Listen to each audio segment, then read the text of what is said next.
As Annie said, my name's Lori Heise, and I am the Chief Executive of STRIVE, which is a multi-country research and action consortium that's focused on addressing structural drivers of HIVs, the upstream factors like gender inequality and violence and insecure livelihoods that create environments which limit people's options to protect themselves from sexually transmitted infections. As part of our work, we sponsor this series of what we call learning labs, where we invite individuals from around the world who are either practitioners or researchers to share some of their knowledge with the wider group and with individuals outside of the actual STRIVE project. So today, actually, I'm going to be the speaker, so I'm introducing myself, and we're going to be talking a bit about what we've learned over the last 2 decades around defining and operationalizing partner violence and violence against women in general in the context of survey research or other research projects. So I originally became involved in the issue of violence against women over 2 decades ago. And in the early days, one of the things that we did is we created a network of individuals who were attempting to research violence in their own settings. At the time, there was very much the sense or concern that it was really going to be impossible to do population-based research on violence for fear that women wouldn't talk about it, that it would be putting women at risk.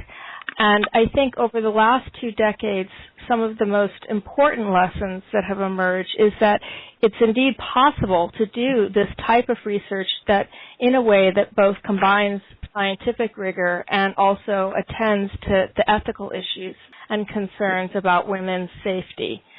What we found, both through the network of researchers and the many other since that time, is that women are actually quite willing to talk about violence if they are given an appropriate setting, which is one which has privacy and has a trained and empathetic interviewer.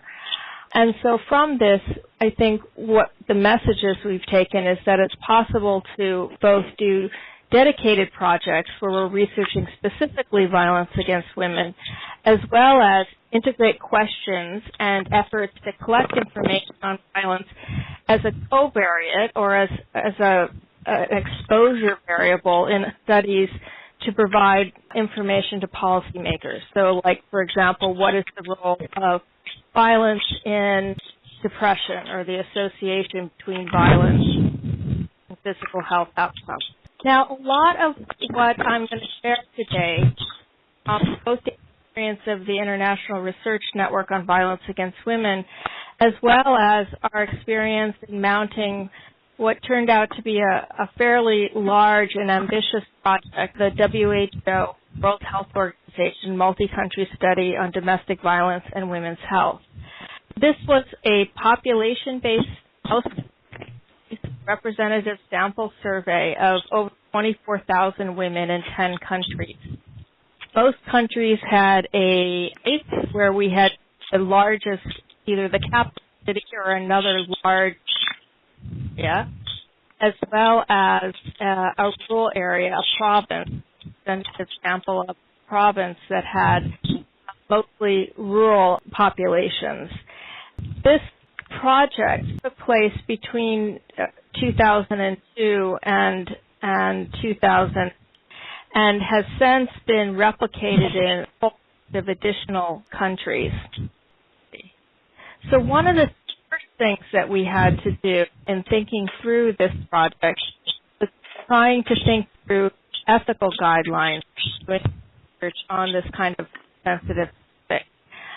One of the things learned or shared in the Regional Violence Network is just some of the bad experiences people have had when they attempted to do this kind of work without appropriate consideration of safety issues. So, for example, I just want to share one quote from a researcher from Mexico, and they said, we're so naive. When we first added questions on violence into our studies, we did nothing. It never occurred to us. Later, we found out that 3 women had been severely beat for participating in our. We felt awful and realized that we were in. I think many of the early researchers had similar experiences of feeling like they were in over their heads. But what we did, a set of guidelines that have since been adopted by WHO as guidelines for sensitive research on violence and other sensitive topics. Those components are basically that the for the respondent and the interviewer safety basically did the function that guides all of the decisions. So anyway, the ethical guidelines included need for specialized of the interviewer. So beyond just the issues of preparing them to do the interviews, if you are in a country where a third of women, for example, of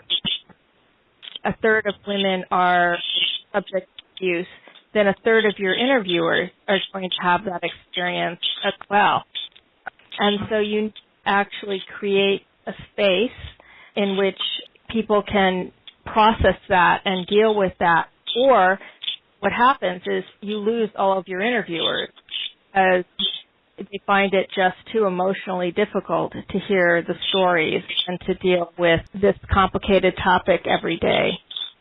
We also found that you needed to have emotional follow-up for the interviewers. So we needed to figure out ways in order to support them, whether that be through debriefings, whether that be through having access to professional support, or even things like yoga or relaxation techniques. We also arranged for crisis intervention and referrals to specialized services so that whenever we went into a woman's house, we gave them what we called a bra card, which was a tiny little card that they could hide in their bra that had the names and numbers of a variety of different services that they might seek to access.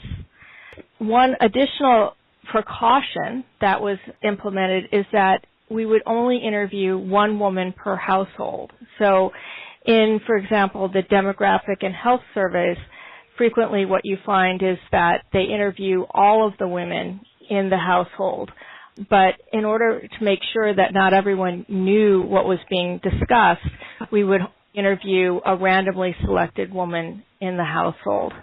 And finally, we did things like, in order to guarantee privacy, we created dummy questionnaires, so fake questionnaires, for example, which we could turn to in case there was an issue of someone coming in. And basically these interviews were done in complete privacy, either in the home or at a site that the woman selected. We even engaged drivers, for example, the drivers of the interview teams who, if the partner was around, we would have the driver interview the partner about some random topic in order to make sure that he was not interfering with the interview. So I want to speak just a little bit about some of the challenges and some of the strategies that have been developed to get around these challenges. I mean, one of the obvious challenges is how to encourage disclosure of what is a very difficult topic to speak about. What we've found over the years is that it's much easier to get accurate reporting in face-to-face interviews for physical violence versus sexual violence. Physical violence in many low-income settings is highly normative, and it's considered appropriate, or a man is granted the social permission to discipline his wife for what is perceived as infractions, and therefore it's not something that is largely hidden. Whereas sexual violence is more hidden and there's more shame attached to it, especially when we're talking about sexual abuse in childhood. And while I feel very confident that we have good mechanisms for getting at physical violence and sexual violence in adulthood, I think we're still very much on a learning curve about how to get accurate measures of sexual abuse in childhood. There's been a number of methodological innovations which I think hold a lot of promise. One is, for those who may not be familiar, is called a CASI, which is an audio computer-assisted self-interview, and that's what the woman in the picture is doing. She is listening to interview questions and then using a handheld device, whether that be a phone or a tablet, she's able to answer the questions. And this allows you to actually do an interview even with non-literate individuals in a completely private setting. And there's been systematic reviews that have demonstrated that Akasi is far superior and encourages a lot more disclosure in the context of, for example, other hidden sexual behaviors in low-income settings. We have some experience with violence and find the same thing, although there hasn't been a systematic review done yet. The other thing is you don't have to go so high-tech. In the WHO multi-country study, we were able to actually get much better disclosure just by using simple picture codes. So while we ask women about their experience of child sexual abuse in the face-to-face interview, at the very end of the interview, we said, well, regardless of whatever you've chosen to share with us, what we'd like you to do is we'd like you to mark on this card whether or not you'd experienced or whether or not anyone had ever touched you sexually when you were a child or under a certain age. And there was a happy face child and a sad face child. And there was a big plastic bag that had many other answers in it so that they could see that their answer would be mixed in with other people's answers and they wouldn't be able to be linked back to them. And then they would put their answer into that big bag. And with the exception of one country where the rates were similar between the two methods, the anonymous picture codes yielded far higher rates of disclosure for sexual abuse. Although in similar testing, you don't get much higher rates of disclosure for physical violence or sexual violence by a partner. So if you look at other factors which have been shown in research to affect rates of disclosure, one of those is the actual framing of the question. So oftentimes questions on sexual assault or partner violence are asked in the context of crime victimization surveys. They're also asked in the context of family functioning or family conflict surveys. Some are framed as women's safety. And each of these yields sort of different levels of disclosure. Crime victimization tends to be the lowest, which is not surprising because it tends to cue people towards thinking about things which they would think would be a crime, which tends to be the most serious acts. Whereas family conflict tends to yield the highest because, again, everyone experiences conflict in families and it's much easier with that cue, you're thinking of things that may not be as serious. It's also been the case that the number of opportunities to disclose in an interview is very important. So if you have only one opportunity in the entire interview for someone to disclose, you get lower disclosure rates or lower reports. We had experiences, for example, where you would go all the way through the interview, and then at the very end, once the rapport had been established and the interview was over, the woman would say, actually, this did happen to me, and then we would go back and we would correct the interview. So giving people more opportunities to get up the courage to talk about a difficult experience has led to higher rates of disclosure. Not surprisingly, as in other interviews, questions, and surveys, you find that the wording and the ordering of the questions affects the outcome, as does the degree of privacy achieved. And in the WHO study, we only allowed children under the age of 2. And we did things like brought games and the like to keep older children occupied outside of the house. The final one, and actually perhaps the most important factor, though, is the level of empathy and skill and comfort that the interviewer herself has for the topic. And I want to share with you some interesting data that came out of 2 different experiences. One was in the late 1990s when the demographic and health surveys were first starting to think about adding a module on violence against women. I and other colleagues, including Mary Ellsberg, who's now at George Washington University, were approached about assisting them in to develop the module. And at the time, we had encouraged them to adopt the ethical guidelines that we were working on as a prerequisite for countries who wanted to do this kind of work. And interestingly enough, there wasn't support at the highest echelons of DHS in that early year in order to actually only interview, for example, 1 woman per child and to have more extensive training around for the interviewers.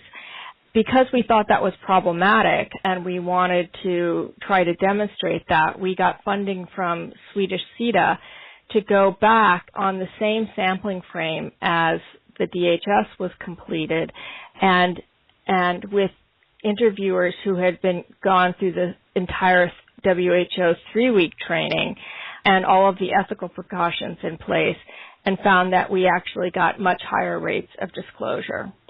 There was also an interesting natural experiment that happened during the WHO study where we were doing it in Serbia, and unfortunately the president was killed during the time of the survey, and there was going to be an emergency election to elect a new president.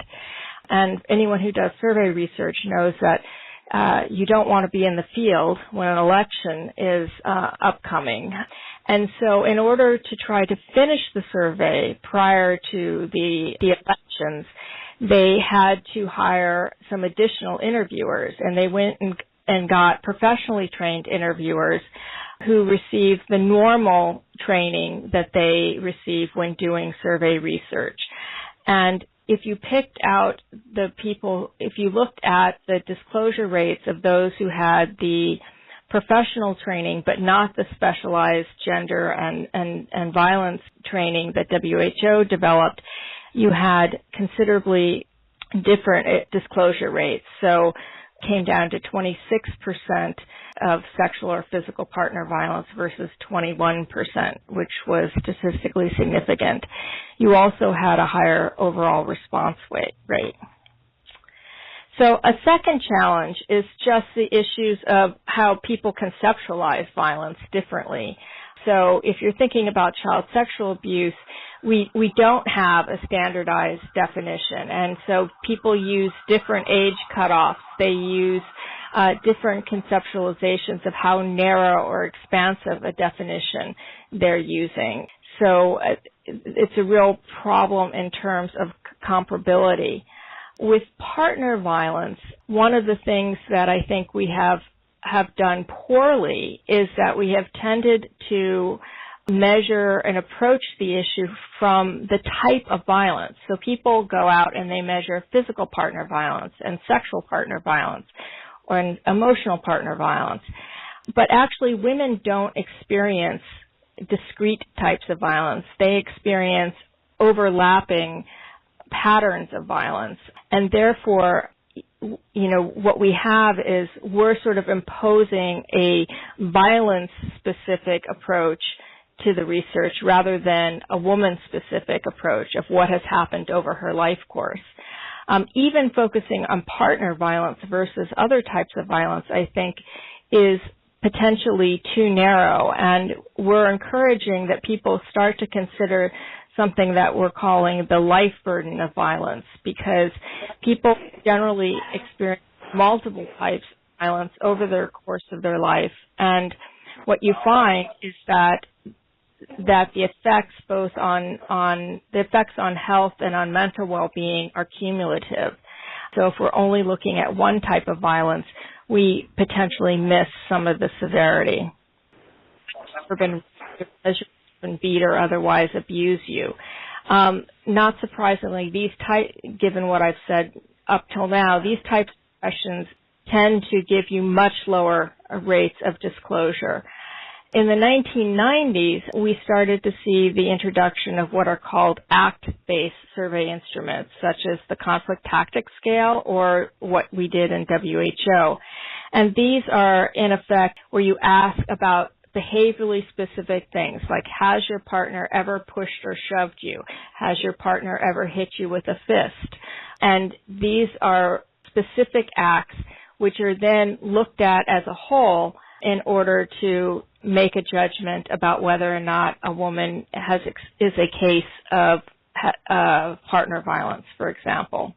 The advantages of moving in this direction is that it allows comparisons across settings, so that you're basically asking women if certain things happen. So even if they would naturally impose a different understanding or definition, it allows you to at least collect and compare data. That's not to say that the meaning they attach is not relevant or important, but if you're trying to generate prevalence statistics or look at violence as a covariate for other outcomes, it is important that we can have something that's comparable. It also doesn't require respondents to self-label as abused or as raped, which we all know is a process that women go through, and also, again, tends to lead towards under-reporting or less disclosure. And it parallels the act-based structure of most laws against violence. There are some significant limitations, though, and these have been debated a lot in the literature. I mean, one is it decontextualizes the event, and it fails, as we said, to attend to meaning or motivation or the consequences. And it tends to treat all acts as equal, whether they be offensive or defensive, for example. That has created a lot of controversy because it tends to lead to what some people argue is a spurious gender symmetry, because since you don't know how many of the acts are done in self-defense versus offensive, you can end up just counting tit for tat and not really looking at the dynamics of the relationship. It also privileges physical assault because it's the easiest to measure, and it tends to de-emphasize emotional abuse, which many women will say is actually the most difficult part of the experience to tolerate. So when we're doing prevalence, what we have to do is the standard that has evolved is that people tend to report current as experiencing any of the acts within the last 12 months, and lifetime as since the age of 15. Also, we collect information on frequency. In low-income settings, it's difficult to use really complicated Likert scales. So we've used just a 3-point scale of once, a few times, and many times. A new version of the adaptation of the WHO study has also tried out the second frequency questions that are listed there every day, nearly every day, once or twice a week, once or twice a month, and less than once a month. But in neither case, we found that even that small differentiation has been very useful in helping to separate out more severe abuse from less severe abuse. So this gives you an example of the layout in an actual questionnaire, and this is one on emotionally abusive acts. So you start on the left, and it says the next questions are about things that happen to many women, and then depending on whether she's currently with a husband or partner, your current husband may have done to you. And then, has your current husband ever insulted you or made you feel bad about yourself? And then you answer yes or no. Has this happened? I'm going now to the right. Has this happened in the last 12 months? Yes or no. And then would you say that this has happened once, a few times, or many times? If it hasn't happened within the last 12 months, then you go to D, the last column, and it says, did this happen before the last 12 months? And if so, did it happen once, a few times, or many times? So with physical violence, what we have is a set of questions, 6 different questions that are broken down into moderate and severe. So slapped or threw something at you that could hurt, and pushed or shoved you or pulled your hair are a priori listed as moderate forms of violence, and then hit you with a fist, dragged, kicked, choked. The other ones are listed as severe. Now, interestingly, those have been, what we find that even though it's a very simplistic breaking down of acts into moderate and severe, it actually holds up really well in every setting that we've done these studies, so that it links to the risk of injury and links to the risk of other health outcomes. So while it is true that you could be pushed and end up falling down the stairs and have a really severe act or severe consequence, on average, women who have just those moderate acts have more moderated health impacts. So that was how we did it, and we also had a sexual violence question, but that is how we did it in the first WHO study. Since then, there's been what I call a second generation of act-based approaches. And here we have the addition of some questions to try to get at some of the context and the consequence. So it's looking at things like the degree of fear associated with the experience, or how upset it makes you.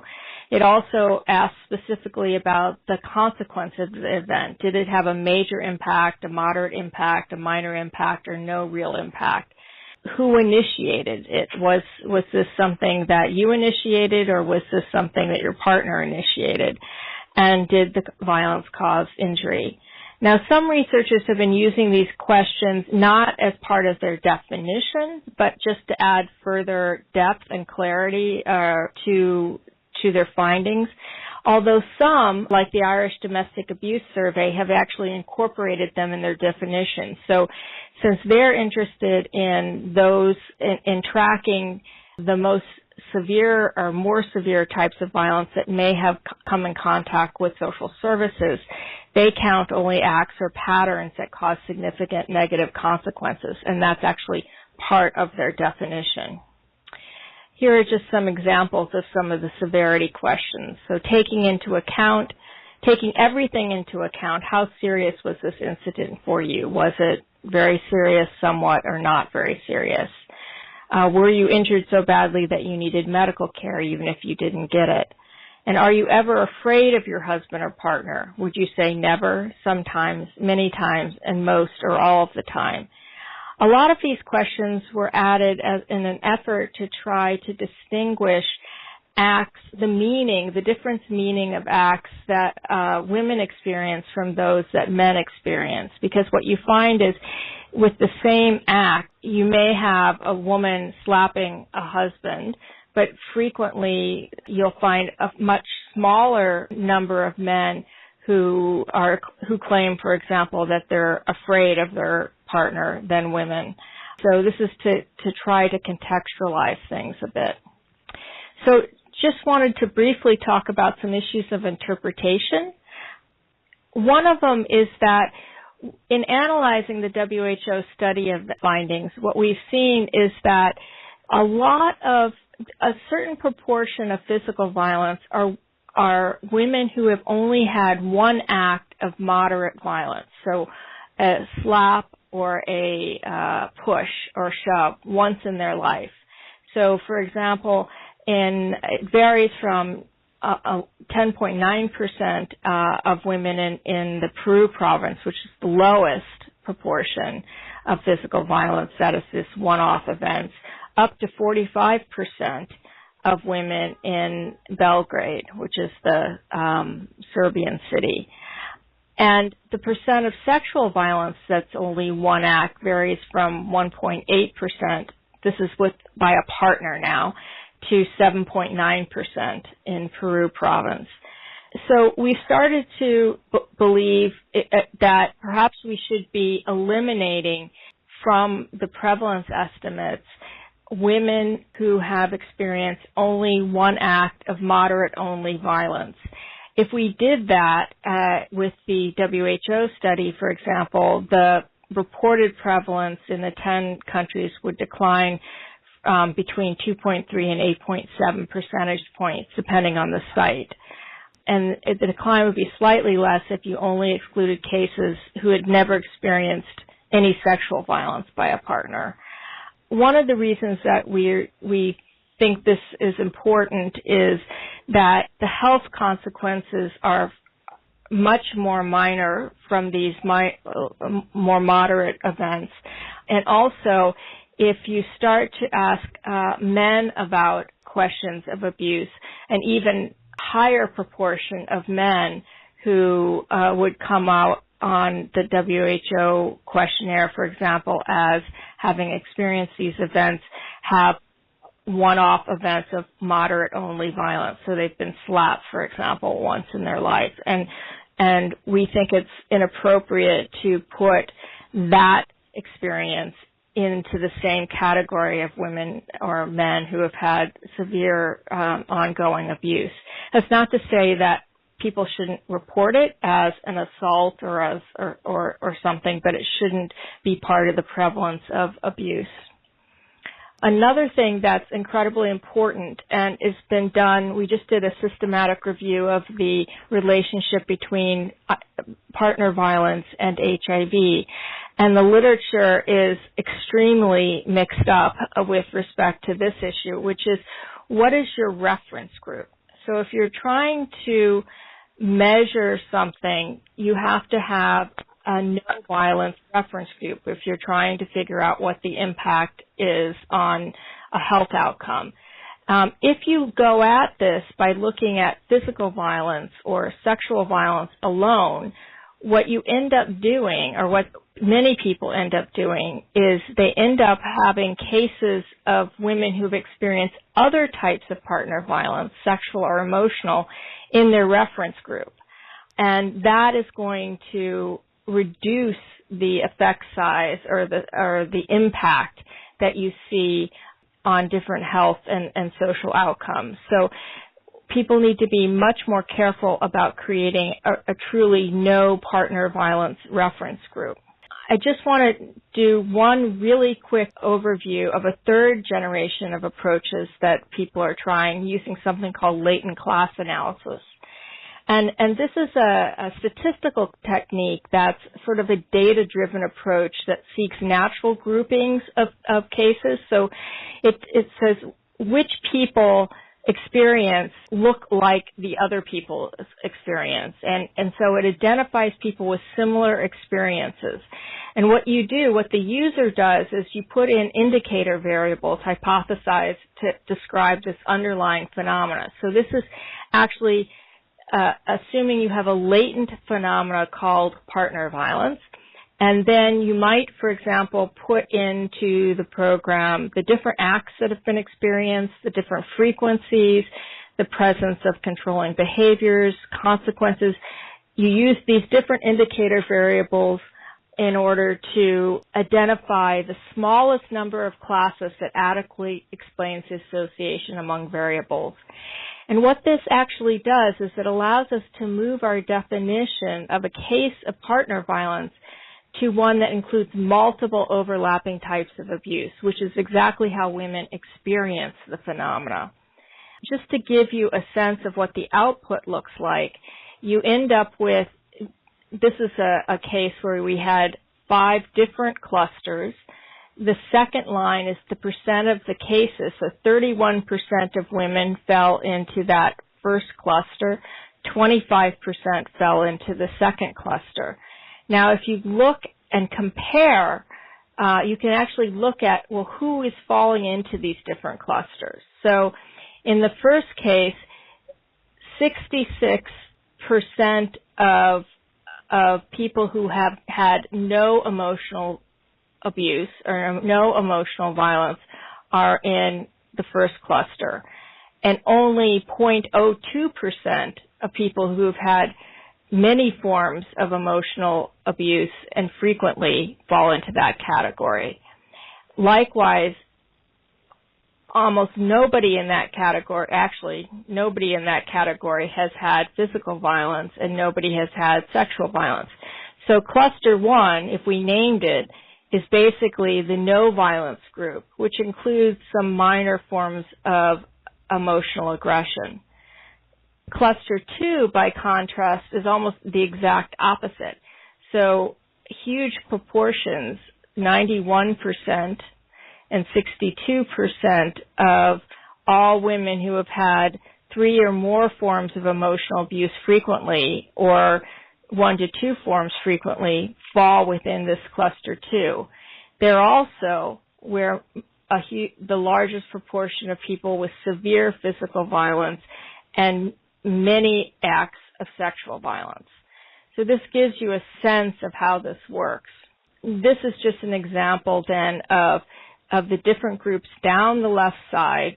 You see no violence group, the group that this is what I was just describing as that number 2 cluster, so we call that systematic abuse.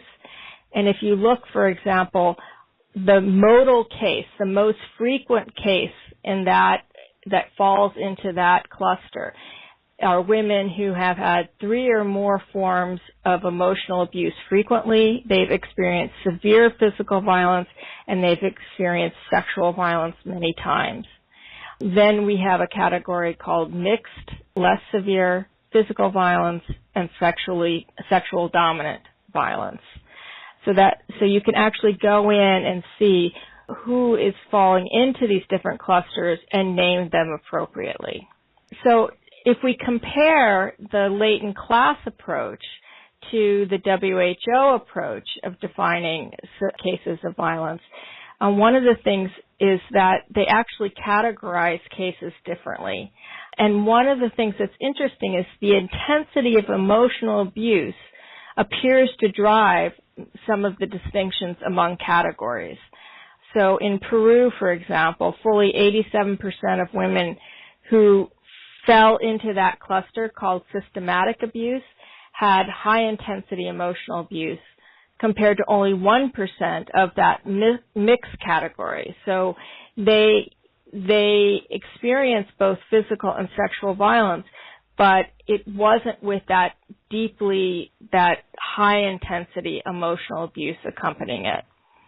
And what you see is that the severity of health consequences for systematic abuse, which is similar to what we call in North America battering, is higher for those who are identified as, is higher for those that fall into the systematic abuse category using latent class than those identified by that simple distinction of moderate, severe physical violence that we used in WHO. So in conclusion, I think the ethical precautions in the specialized training are essential for data quality. I think we need to spend and pay very special attention to establishing a true no violence reference group when we're doing our analysis, that it's important that we begin to include measures of severity and meaning into our prevalence estimates, and that we should continue to explore latent class, but we need to do more work in order to find a standardized set of indicators that we can use so that we can compare things across settings. Because right now people are using different inputs and therefore they get different outputs. So we need to do more methodological work to figure out what the best approach to latent class may be.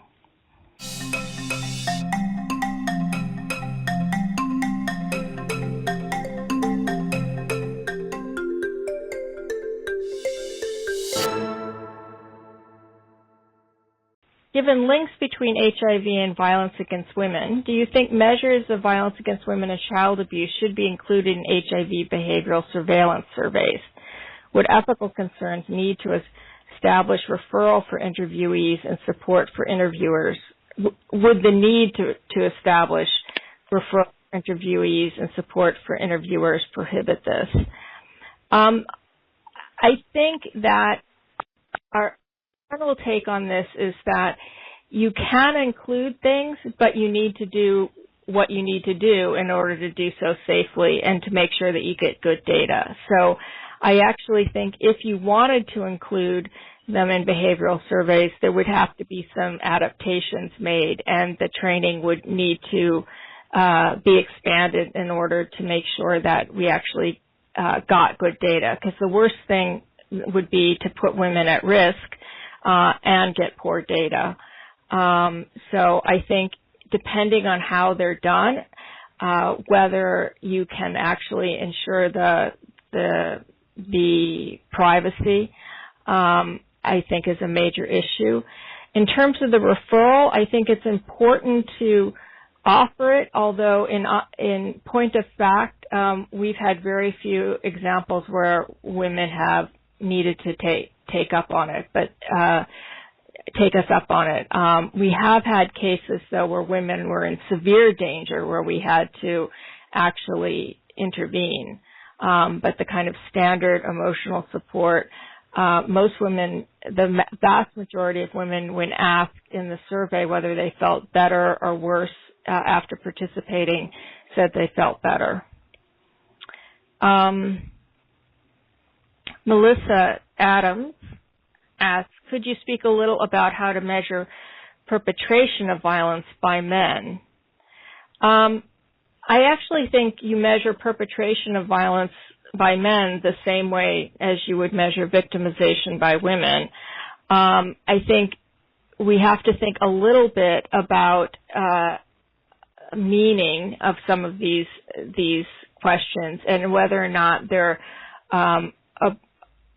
well, actually, I'm less concerned with perpetration, but when we're asking men about victimization, I think sometimes these things are likely to have different meanings. So, for example, if you're asking about controlling behaviors and you're in a low-income setting where men are traditionally granted control of female behavior, and you ask whether or not your partner, meaning the woman's partner, keeps you from seeing your friends or keeps you from seeing your family, that's going to have different meaning potentially than if you ask a man that who could, for example, see his wife not wanting him to go out in the evenings as her trying to keep him from seeing his friends. And I'm not, so I just think we haven't really done the work to adapt these questions so much for victimization. For perpetration, I think you can ask pretty much just the opposite. Let's see. Emily Janok says, have you done any research on the intergenerational impacts of the different latent classes of violence? For example, if women are currently in a systematically abusive situation, are they more likely to have seen systematic abuse in childhood? Actually, no. I mean, there's a lot of research. I mean, no, we haven't done that research. Not no, there isn't a relationship.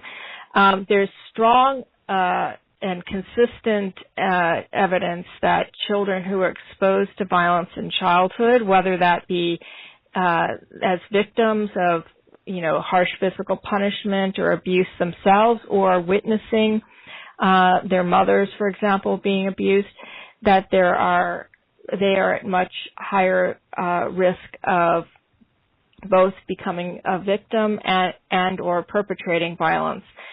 We have not, that I'm aware of, no one has actually tried to look specifically at the different types of abuse. Hands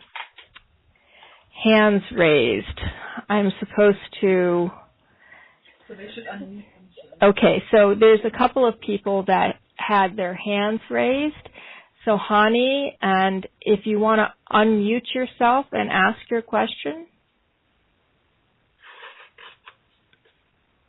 You unmute yourself by hitting *7.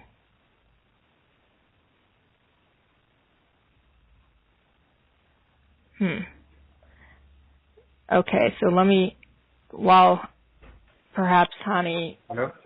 Am I unmuted now? Yes, you are. Laurie, Okay. are you there? Go ahead, Hani. Okay. Thanks a lot. This was very, very interesting. Basically, because in the context of my specific work, we always deal with the instances of violence and also sexual violence, but we normally do it in the context of a questionnaire or study that covers other issues as well. For example, the issue of separation in the case of children, or the issue of shelter or water and sanitation. So I wanted to ask specifically on the issue of establishing trust and the fact that you emphasized a lot, rightly so, on the skills of the interviewers in establishing that trust and the ordering of the questions and all of that. I feel like that's always harder if you're dealing with multiple issues and not just the issue of violence or sexual violence. I don't know if you have anything to say about how we could potentially create that type of confidence in the context of multi-cluster assessments or assessments that cover issues other than violence as well? Right. It's a really good question, because I think that, the opportunities to include questions on violence in ongoing studies, in terms of helping us understand some of the links between violence and other questions are really important. And yet, how do you balance that? I think I feel far more comfortable with adding questions on, partner violence, physical and sexual partner violence, into those kinds of questionnaires now than I did 10 years ago, because we have a lot more experience. And so I used to say, unless you can do absolutely everything, you shouldn't be doing it. I think now it's a matter of trying to make a judgment of what is the risk, and what is the benefit. And I think that, if you can get good data and you can do it in such a way that it doesn't put women, at risk, I think we should go ahead. And I know, for example, it's much easier to get good data, as I said, on partner violence in a lot of these settings than it is, let's say, on child sexual abuse. So, I think that the other way to do it is to actually, put in place, which is not that hard. I mean, we're talking, an extra period of time to prepare interviewers, and that kind of sensitivity that we're trying to build up around to facilitate violence stuff is going to serve your overall survey or your overall research quite well as well. So, I think it's always going to be a judgment, and I don't think there's a strict, easy answer on this. But the more in depth you go on a topic, and the more shameful it is in a culture, I think the more careful you need to be.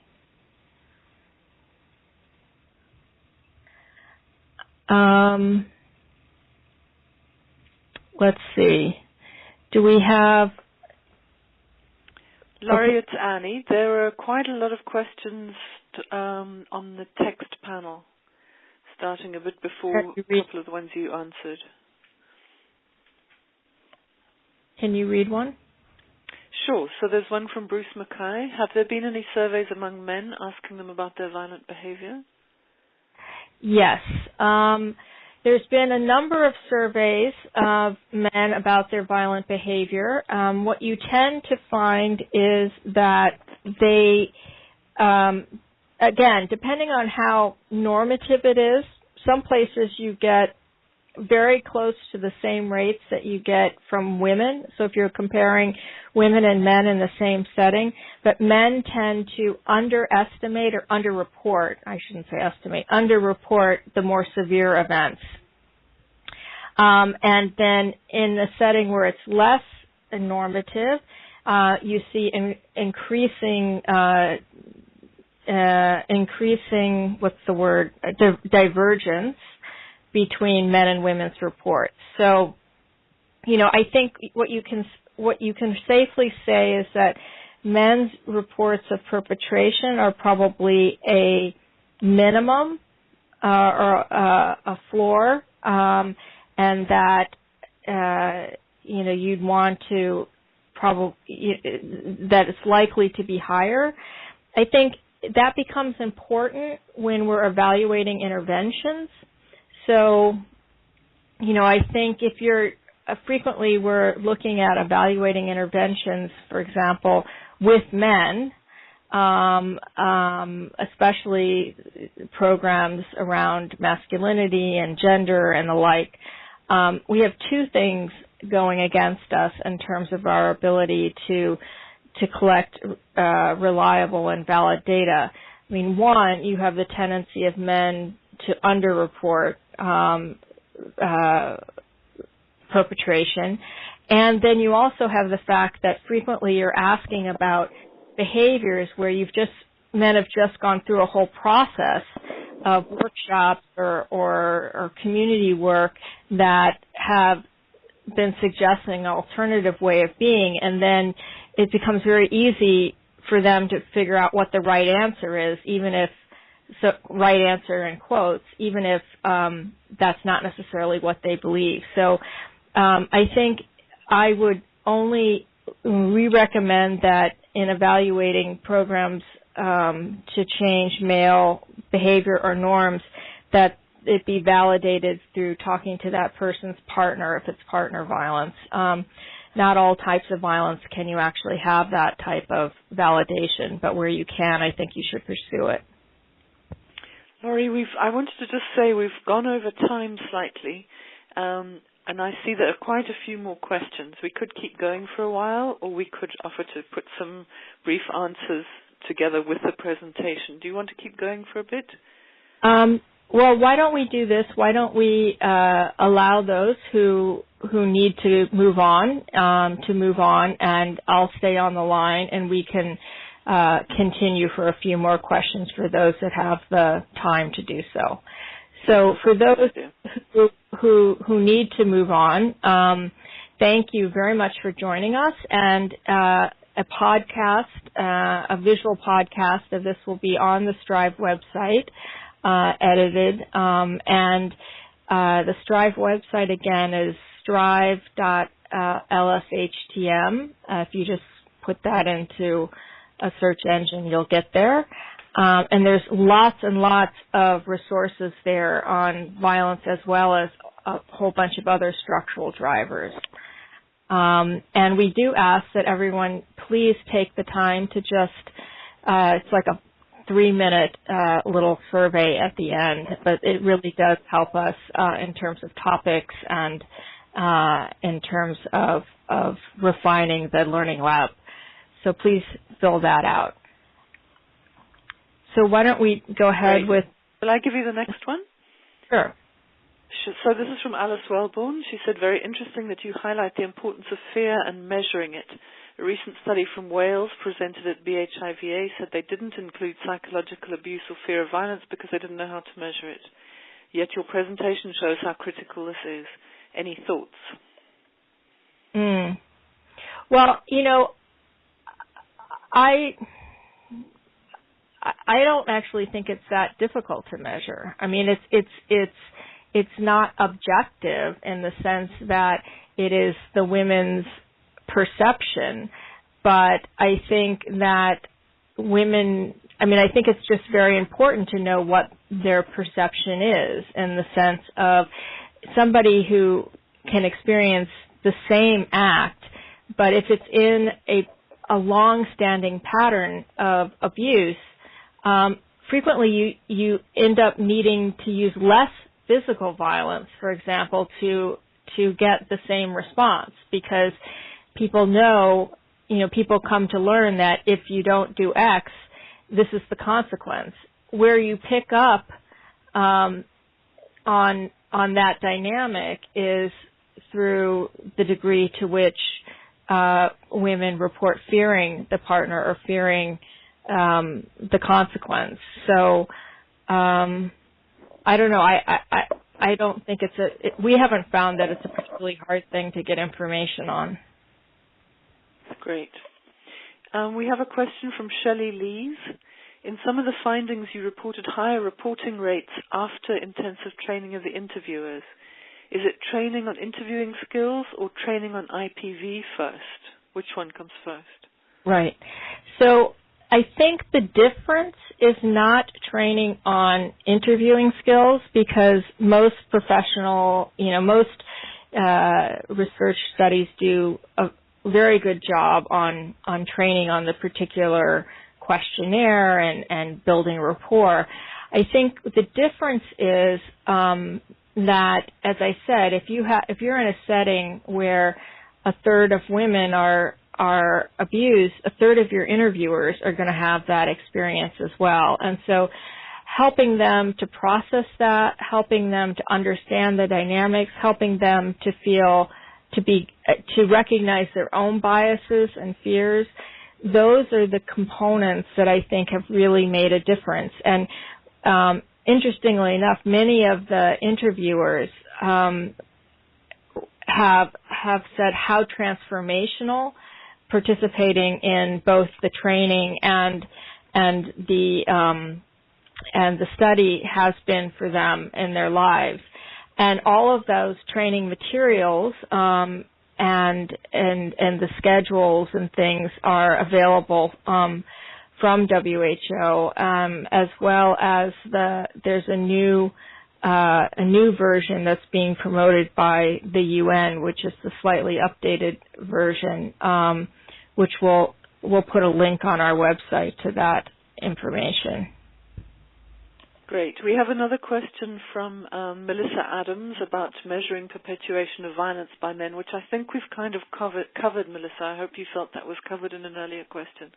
And then Irma Salcedo wants to know if you have experience or suggestions for context of extreme criminal violence. I personally haven't done very much work around that, although, you do pick up, with these questions, you do pick up some behaviors which clearly are constitute criminal behavior. But, I think that the victimization surveys, there's been a lot of work that's been done to try to improve the victimization surveys, which used to not used to be very, very poor at gathering information on things that happen sort of in the private sphere, and we're very focused on sort of crimes, rape in the street, as opposed to forced sex or marital rape or anything like that. But there's been efforts to reform them, and I still think that they get an underreport because the cueing of people's minds is more towards the very serious criminal events, but they're much improved than they were a decade ago. Great. There's a question from Caroline Allen. What is the availability of equipment and researcher training for Akasi in low resource settings? I think that there's more and more, and there's firms now that are available to program. You can use just regular smartphones and program them with picture cues and things like that. So there's starting to be more and more experience, not necessarily from the violence world, but a lot of clinical trials, for example, have started to move towards that. Sexual behavior trials have moved towards Akasi. So I think the experience and the assistance is out there if that's something that you want to do. And, we could direct you to some, particular resources. Great. Then there's a couple of questions from Kristen Chibelli. She says, do you have thoughts on the background or profile of interviewers who tend to be good at establishing rapport and trust, and to what extent can these skills be taught? And I think we can wrap it up after that question. Okay. Actually, it was interesting. We had long debates in the early years about, who would make the best interviewers for this.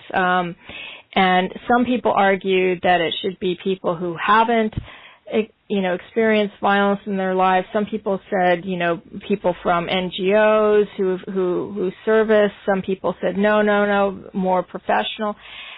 And what I think we found is that there's no one class, and it's much more individual. And I think it's the way we've managed it, and the way I encourage people to do it, is that you actually recruit more interviewers than you envision using. You pay them a stipend to go through the training, and then you take the best. And because some of this, as I think you can't actually train on. You can train everyone, but I think some of what makes for a really good interviewer is a certain empathy and style, and a certain willingness to look at your own biases. And so one of the things that we found really useful is a simple thing we do where we have people take tests at the end about certain things, but the thing that's the most revealing is we give a sort of reflective test of the story of a woman, and from their context, and we have them write a letter to that woman about what advice they would give, or just write a letter to that woman. And interestingly enough, what you get is you clearly see those which are more judgmental, or you see those who can really empathize. It's very revealing, and we found that to be a very useful screening tool.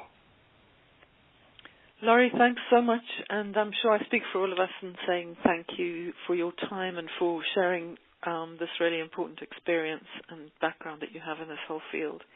And just to remind everyone that the presentation will be posted on the Strive website. Please sign up for invitations to the next learning labs and for our digest, and please fill in our little questionnaire when you log off.